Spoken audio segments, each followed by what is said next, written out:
Okay, all is good except the non-availability of students. There are only 9 participants, including myself. So the main issue is the rains, I think, electricity issues and other internet issues as well, जिसकी वजह से students online नहीं आ पा रहे हैं. So let me tell you first of all कि आज एक क्विज़ भी हमने प्लान किया हुआ है. जो स्टूडेंट दे सकें वो देते हैं, जो स्टूडेंट नहीं दे सकें ऑब्वियसली उनके लिए बाकी 5 क्विज़ेस भी थे और एक और रह गया है. सो क्विज़ हमारा स्टार्ट होगा, जाके एलएमएस पर देख लें उसकी स्टार्ट टाइमिंग. आई थिंक 4:30 हमारा स्टार्ट होगा क्विज़, और फिर उस क्विज़ के बाद हम उस क्विज़ से पहले हम असाइनमेंट्स के सॉल्यूशन जो हैं उससे रिलेटेड जो क्यूए है वो ले लेते हैं. और it will go something like this. मेरे साथ रह के ज़रा समझ लें क्योंकि हमारे पास टाइम कम होगा due to some issues. Internet और लाइट के इश्यूज़ की वजह से मैं भी अवेलेबल नहीं हो पाऊँगा. तो इस वजह से क्लास जो है आई थिंक हमें जल्दी ख़त्म करनी पड़ेगी. आई थिंक राइट अराउंड 4:30 और 4:20. I don't have much battery left in my computer as well.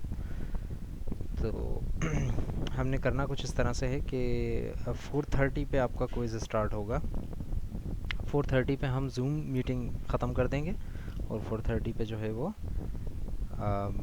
आपका क्विज़ स्टार्ट हो जाएगा. 20 मिनट्स का क्विज़ होगा. 4:50 तक आपका क्विज़ चलेगा और 4:30 पे हमारी जूम मीटिंग एंड हो चुकी होगी, विच मीन्स कि आपकी क्लास का बकिया हिस्सा सिर्फ जो है वो यही होगा कि आपने क्विज़ अटैम्प्ट करना है और फिर क्लास विल बी डिसमिस्ड. तो उससे पहले हमारे पास अब 25 मिनट आई थिंक रह गए हैं. तो आई am waiting for the questions regarding assignment solution और एनी अदर क्वेश्चन जिसको आप पूछना चाहें. तो उसको हम क्लियर कर देते हैं. लास्ट क्लास में इतनी ज़्यादा चीज़ हम डिस्कस नहीं कर पाए थे असाइनमेंट के सोल्यूशन की. मेजर चीज़ें हमने डिस्कस कर ली थी but there were still a few issues जो कि हम रिजॉल्व नहीं कर पाए थे. और मैंने आपको ये कहा था कि आप जाकर इसको चलाएंगे और फिर मुझे क्वेश्चन आंसर्स नेक्स्ट क्लास में आप पूछेंगे. कल हमारी ये बात हुई थी. So I am waiting for the questions. If there are any questions let me know. Okay, there is one not question, there is a comment regarding my solution. Abdul Qadir ये कह रहे हैं कि सर आपने कहा था कि ओके दे आर सेइंग कि सर आपने असाइनमेंट में रिस्ट्रिक्शन लगाई थी कि सेम रोल नंबर और सेम कोर्स कोड नहीं होना चाहिए. तो मेरे प्रोग्राम आपके प्रोग्राम में ऐसा चेकर नहीं है वो रोल कोर्स कोड का. Yes, you are right, you are absolutely right. I missed that. और आपने अभी ये वेरीफाई आपने ये बताया है मुझे, तभी मेरे जहन में ये चीज़ आई है कि ये चीज़ भी ऐड करनी थी. तो I missed that, you are right. So I should have added some kind of a checker कि वो ये चेक करे कि किसी और कोर्स में तो ये कोर्स कोड नहीं लगा हुआ. Right. So if I am not wrong, मुझे करेक्ट कर दीजिए ज़रा. My memory is not that reliable. मुझे ज़रा ये बताएं, आई थिंक ये सवाल किसी ने पहले पूछा था जब हम असाइनमेंट के प्रॉब्लम सेट डिस्कस कर रहे थे कि आपने करना क्या है. तो आई थिंक उसमें मैंने ये कहा था, उसमें मैंने शायद ये कहा था कि आपकी जो असाइनमेंट है, जो आपके कोड होंगे वो आप यूज़र के ऊपर ही छोड़ दें कि वो मुख्तलिफ ही देगा, आपको चेक लगाने की ज़रूरत नहीं है. Is that true? ऐसा कुछ हुआ था? ज़रा मुझे याद दिलाएं.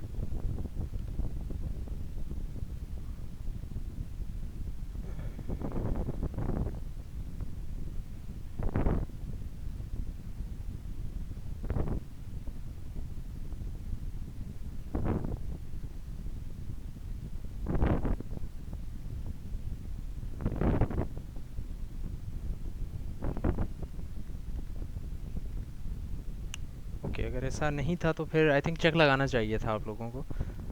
चेक जो है उसमें होना चाहिए कि आपने चेक करें कि कोई आईडी जो है उससे पहले तो नहीं हो सकी. सो साथ ही साथ मैं आप लोगों से भी ये पूछता हूँ कि अगर ऐसा था तो ऐसा किस किस ने अचीव किया? कोई मुझे बता सकता है कि इसकी क्या सिनेरियो आपने लगाया, कैसे आपने अचीव की ये चीज़ कि यू नो लाइक कि वो आईडी को वेरीफाई करेगा? ऐसी पहले तो नहीं थी आईडी.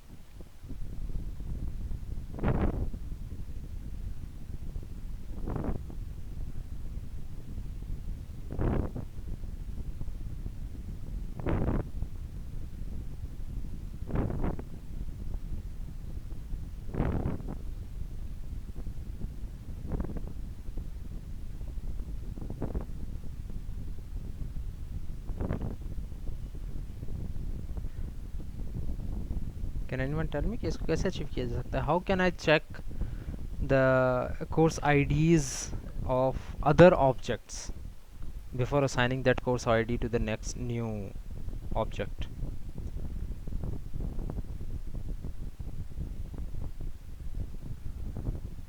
ओके, और मोहम्मद हन्नान ये कह रहे हैं कि मैंने ऐसा ही कहा था कि आपको यूज़र के ऊपर छोड़ दें, एंड अब्दुल कादिर कह रहे हैं कि not in my memory as well, कि आपको भी याद नहीं है। तो आई थिंक मैंने बताया होगा। Abdul Qadir you are right, अगर आप, आई थिंक आपने ये काम किया होगा, जो कि आपके जवाब भी मेरे पास सही आया हुआ है। यू आर सेइंग कि स्टैटिक वेरिएबल को हम यूज़ कर सकते हैं। तो यस, यू आर राइट, जब हम सोल्यूशन डिस्कस कर रहे थे तो स्टैटिक का मैंने एक वेरिएबल थोड़ा सा बनाया भी था। That was for another purpose, क्योंकि मेरे जहन में ये था ही नहीं कि ऐसा करना है। That was for another purpose, but yes, static को यूज़ करते हुए हम ये काम कर सकते हैं। ओके, मोहम्मद हन्नान इस सेइंग के जो असाइनमेंट एलएमएस पे सबमिट किया था उसमें एक एरर है कि रिमूव कोर्स के बाद रिजल्ट 2 बार प्रिंट हो रहा है। So kindly consider my email submission. दोनों सबमिशंस विद इन टाइम ही की हैं। ओके, ईमेल कर दें मुझे ज़रा ये भी, अब ये बात भी आप ईमेल कर दें ताकि मैं वो ईमेल वाले फ़ोल्डर में आपकी ये बात भी रख दूँ, एंड आई कैन वेरीफाई कि आपने वाकई ये काम किया है या नहीं।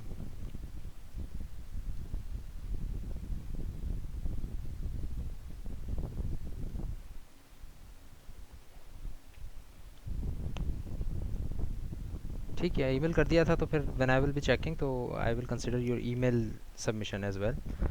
आपने अगर ईमेल कर दी थी, असाइनमेंट ईमेल की बात नहीं कर रहा हूँ मैं, बात कर रहा हूँ ये बात जो आपने मुझे चैट में लिख के दी है ना, ये तो ऊपर चली जाएगी और ये गुम हो जाएगी, फिर रिकॉर्डिंग्स के अंदर ढूंढनी पड़ेगी। ईमेल आप मुझे अगर यही बात लिख के कर दें तो I will try to manage it. एक दोबारा कर दें मुझे ईमेल, अगर आपने कर भी दी है तो मैं इसको फोल्डर में मैनेज कर लूँगा।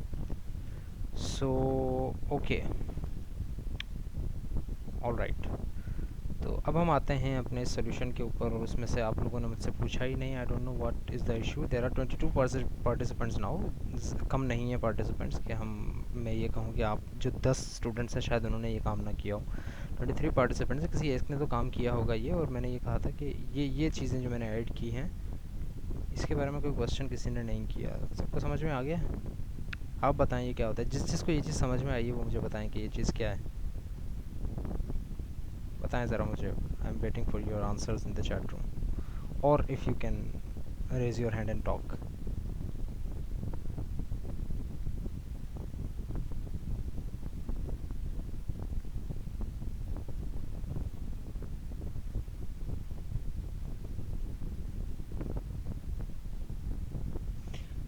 आई आस्क्ड कि ये चीज़ें मैंने असाइनमेंट आपको पूरी नहीं समझाई थी। उस असाइनमेंट के सोल्यूशन में ये चीज़ भी इंक्लूड हुई हुई है जो मैंने सेलेक्ट किया। I think you can all see my screen.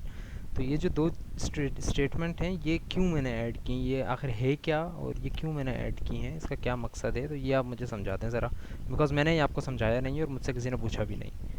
So I am asking you now. अब आप मुझे समझाएं कि इसकी क्या ज़रूरत मुझे पड़ी और इसका क्या फ़ायदा हुआ।